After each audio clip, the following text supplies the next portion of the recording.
दोस्तों, आज मैं आपको जो कहानी सुनाने जा रही हूँ, ये कहानी है परियों के स्कूल की। तो चलिए दोस्तों, देखते हैं आज की ये कहानी। बहुत समय पहले की बात है। आरोही नाम की एक लड़की अपनी सौतेली माँ रेवती और अपनी सौतेली बहन मनीषा के साथ रहती थी। आरोही पढ़ने लिखने में बहुत होशियार थी, इसलिए वो क्लास में हमेशा फर्स्ट आती थी। जबकि दूसरी तरफ आरोही की सौतेली बहन मनीषा बहुत ही सुस्त और कामचोर थी। उसका पढ़ाई में बिल्कुल भी मन नहीं लगता था। क्योंकि आरोही पढ़ने में बहुत अच्छी थी, इसलिए कॉलेज वालों ने उसे उपहार में एक स्कूटी दी थी। स्कूटी को पाकर आरोही बहुत ज्यादा खुश थी।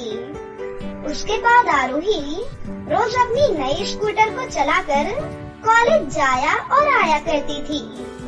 ये सब देखकर रेवती और मनीषा को उस पर बहुत गुस्सा आता था। तू हमेशा क्लास में फर्स्ट आती है और तो और तुझे इनाम में स्कूटी भी मिली है, जिस वजह से पूरे गांव के लोग मेरी बेटी का बहुत मजाक उड़ा रहे हैं। लेकिन माँ, इसमें मेरी क्या गलती है? अगर दीदी भी मन लगाकर पढ़ाई करेंगी तो वो भी फर्स्ट आ सकती हैं और उनको भी एक नई स्कूटी मिल सकती है। माँ, ये रोज मजे से स्कूटी पर बैठकर कॉलेज जाती है और मुझे पैदल ही जाना पड़ता है। इस बात से मुझे और भी ज्यादा गुस्सा आता है। अब मैं इसकी स्कूटी को ही जलाकर राख कर दूंगी। हाँ, तू सही कह रही है। इसकी स्कूटी को ही जलाकर राख कर देते हैं। इतना कहकर रेवती अंदर से मिट्टी का तेल लाती है और उसे आरोही की स्कूटी पर डाल देती है। तुम लोग ऐसा मत करो, ये मेरी मेहनत का फल है, प्लीज ऐसा मत करो। लेकिन वो दोनों आरोही की एक नहीं सुनते और स्कूटी को आग लगा देते हैं। बेचारी आरोही अपनी स्कूटी को जलता हुआ देखकर बहुत रोती है, लेकिन वो कुछ कर भी तो नहीं सकती थी। अब तू कल से कॉलेज नहीं जाएगी, बल्कि दूसरों के घरों में काम करेगी। हाँ, माँ बिल्कुल ठीक कह रही है। और अगर तूने हमारी बात नहीं मानी तो हम तुझे घर से बाहर निकाल देंगे। समझ में आई बात? इस तरह से दोनों माँ बेटी मिलकर आरोही की पढ़ाई छुड़वा देती है और उसको एक औरत के यहाँ झाड़ू पोछे का काम दिलवा देती है। सुन आरोही, ये चावल की बोरी उठाकर जल्दी से चक्की पर ले जा और उसे पिसवाकर जल्दी से लेकर आ। लेकिन मालकिन, ये बोरी तो बहुत ही भारी है, मैं इतना सारा चावल लेकर नहीं जा सकती।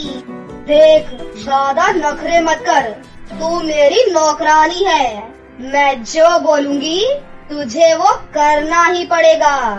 इतना बोलकर आरोही की मालकिन एक डंडा उठा लेती है और उससे बोलती है, अब जल्दी से बोरी उठा, नहीं तो मैं तेरी खाल खींच लूंगी। इसके बाद आरोही दुखी होकर वो बोरी उठाकर वहाँ से ले जाती है।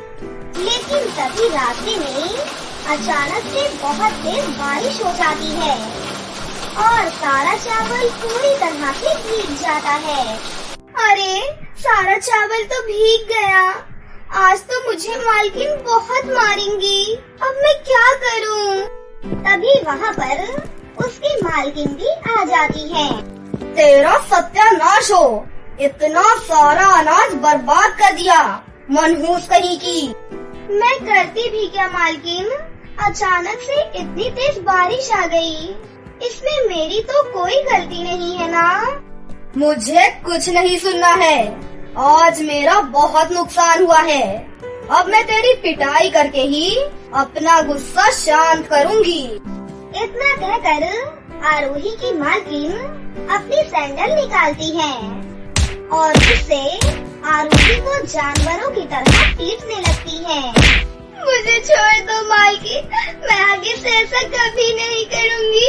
कोई बचाओ मुझे। आरूही की मालकिन आरूही को बेरहमी से मार रही थी कि तभी वहाँ से एक परी गुजर रही थी। वो परी आरूही को पीटते हुए देख लेती है, इसलिए परी को आरूही की मालकिन पर बहुत गुस्सा आता है। परी आरूही को बचाने के लिए वहाँ पर प्रकट हो जाती है। रुक जा दुष्ट औरत, तुझे इस मासूम को मारते हुए जरा भी शर्म नहीं आ रही क्या? मैं इसकी मालकिन हूँ और ये मेरी नौकरानी है। मैं इसके साथ कुछ भी करूँ, तुझे क्या? तू कौन होती है मुझे रोकने वाली? अच्छा रुक तू, मैं तेरी अकल अभी ठीक करती हूँ। इतना कहकर परी अपनी जादुई छड़ी से वहाँ पर एक सैंडल प्रकट करती है। फिर वो सैंडल मालकिन को खूब मारती है। अरे मर गई रे, कोई बचाओ मुझे, कोई बचाओ, कोई तो मेरी मदद करो। इसके बाद मालकिन वहाँ से भाग जाती है। फिर परी आरूही का हाथ पकड़कर आरूही को अपने परीलोक ले जाती है और अपने परीलोक के स्कूल के सामने लाकर उसे खड़ा कर देती है। आरूही, ये परीलोक का जादुई स्कूल है। यहाँ पर सभी परियां जादू करना सीखती हैं। अब से तुम भी यहाँ पर जादू की पढ़ाई करना और देखना, फिर तुम कुछ ही महीनों में एक अच्छी परी बन जाओगी। जादुई स्कूल को देखकर आरूही बहुत खुश होती है। उसके बाद जादुई स्कूल के अंदर से एक साइकिल और कुछ किताबें आरूही के पास आती हैं। ये जादुई साइकिल है। ये साइकिल तुम्हें तुम्हारे घर से उड़ाकर यहाँ पर ले आएगी। अब तुम जाओ यहाँ से और कल रात होते ही यहाँ पर पढ़ाई करने आ जाना, ठीक है? इसके बाद आरूही परी का शुक्रिया अदा करके अपनी किताबें लेकर उस साइकिल पर सवार हो जाती है और उड़कर अपने घर के बाहर आ जाती है। लेकिन तभी रेवती और मनीषा वहाँ पर आ जाती है। मनीषा और रेवती ने आरूही की साइकिल उड़ते हुए देख ली थी। आरूही, ये बता, तेरे पास उड़ने वाली साइकिल कहाँ से आई? ये साइकिल मुझे एक परी ने दी है और कल से मैं परीलोक के स्कूल में जाकर पढ़ाई करूँगी।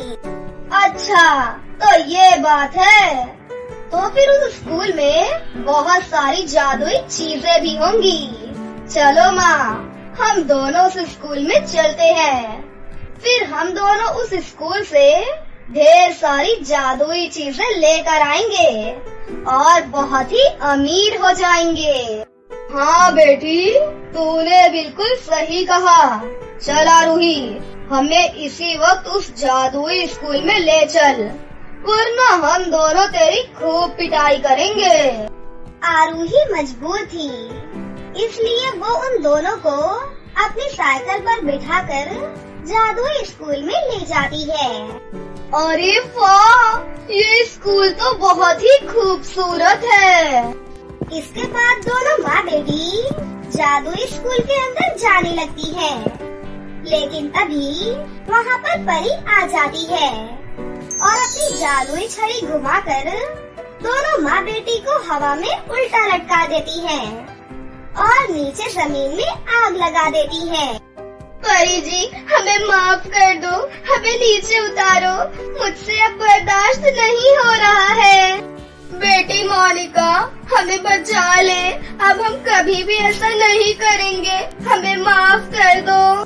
परी जी, आप इन्हें छोड़ दीजिए। आरूही के इतना कहने पर परी उन दोनों को छोड़ देती है। इस तरह उन दोनों माँ बेटी को उनके किए की सजा मिल जाती है और उस दिन के बाद से वो दोनों कभी भी आरूही को परेशान नहीं करती और उसकी खूब सेवा करती है। अब आरूही अपनी माँ और बहन के साथ हंसी खुशी से रहने लगती है और दूसरी तरफ आरूही परियों के जादुई स्कूल में मन लगाकर पढ़ाई करती है। और कुछ ही दिनों बाद वो एक शक्तिशाली और खूबसूरत परी बन जाती है। ये कहानी है गरीब सहेली की शादी की। तो चलिए दोस्तों, देखते हैं आज की ये कहानी। वीरपुर नाम के एक गाँव में एक सुलेखा नाम की बूढ़ी महिला रहती थी। उसकी 3 बेटियां थीं, सीमा, रीमा और मीरा। सुलेखा का पति बहुत साल पहले एक हादसे में मर गया था, जिसके बाद से सुलेखा अकेली पड़ गई थी और तीनों बेटियों की परवरिश सुलेखा ने अकेले ही की। सुलेखा बहुत ही गरीब थी और खाने के लिए एक समय का भोजन का इंतजाम भी बहुत मुश्किलों से वो कर पाती थी। सुलेखा घर घर जाकर लोगों का काम करती थी। उससे जो भी कुछ पैसे मिलते थे उससे ही घर का खर्च चलाती थी। ऐसे ही एक दिन, बेटा, मैं काम के लिए जा रही हूँ, तुम तीनों भी अपने अपने काम कर लेना और अपना ध्यान रखना। हाँ हाँ माँ, फिक्र मत करो, हम सारे काम कर लेंगे और हम तीनों अपना ध्यान भी रख लेंगे माँ। माँ, आज मैं भी आपके साथ काम पर चलती हूँ और आपकी मदद करवा दूंगी। नहीं मेरी बच्ची, नहीं, मैं कर लूंगी। तुम मेरी फिक्र मत करो बेटा, मुझे पता है तुम मुझसे बहुत प्यार करती हो, इसलिए मेरी मदद करना चाहती हो ना। अब हम बड़े हो गए हैं ना माँ, तो आपको घर में ही रहना चाहिए और आपको आराम करना चाहिए।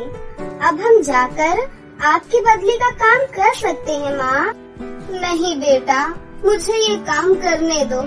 मैं चाहती हूँ कि तुम्हें ये काम कभी भी ना करना पड़े। मेरी बच्चियों, अब तो तुम्हारी शादी की भी उम्र होती जा रही है। मुझे तो समझ ही नहीं आ रहा कि मैं तुम्हारी शादी कैसे करवाऊंगी। माँ, आप फिक्र मत करो, सब देखा जाएगा वक्त आने पर। ऐसा कहकर सुलेखा काम पर चली जाती है और अपने काम में लग जाती है। यहाँ घर पर दोनों सीमा और रीमा मीरा से बहुत ही ज्यादा चिढ़ती थी, क्योंकि सुलेखा अपनी छोटी बेटी मीरा से बहुत प्यार करती थी। सीमा और रीमा हमेशा ही सुलेखा के जाने के बाद मीरा से सारे घर का काम करवाती थी, पर सुलेखा को इस बात की बिल्कुल भी खबर नहीं थी और उसे अपनी बेटियों पर बहुत विश्वास था और वो तीनों को ही बहुत ही ज्यादा प्यार करती थी। रीमा देख रही है ना, दिन ब दिन माँ से ये कितना चिपकती जा रही है। जब देखो माँ को मक्खन लगाते रहती है। माँ भी इसकी बातों में आकर इसी से प्यार करती रहती है, हमसे नहीं करती। हाँ बहन, ये तो मैंने भी देखा है, कैसे ये अपनी चिकनी चुपड़ी बातों में माँ को फंसा लेती है, पर माँ भी इसकी बातों में आकर इसी से प्यार करती है। हमें इसका कुछ न कुछ बंदोबस्त करना ही होगा। हाँ बहन। वो दोनों कुछ उपाय सोचने लगती हैं। रात को सुलेखा घर आती है। सीमा अपनी माँ को फंसाने की कोशिश करती है, माँ से चिकनी चुपड़ी बातें करती है, सिर्फ दिखावे के लिए। माँ, तुम बहुत थक गई होगी ना, क्यों ना मैं आपके पैर दबा दूं, जिससे आपके पैरों में दर्द नहीं होगा। और माँ, मैं आपका सर दबा दूंगी।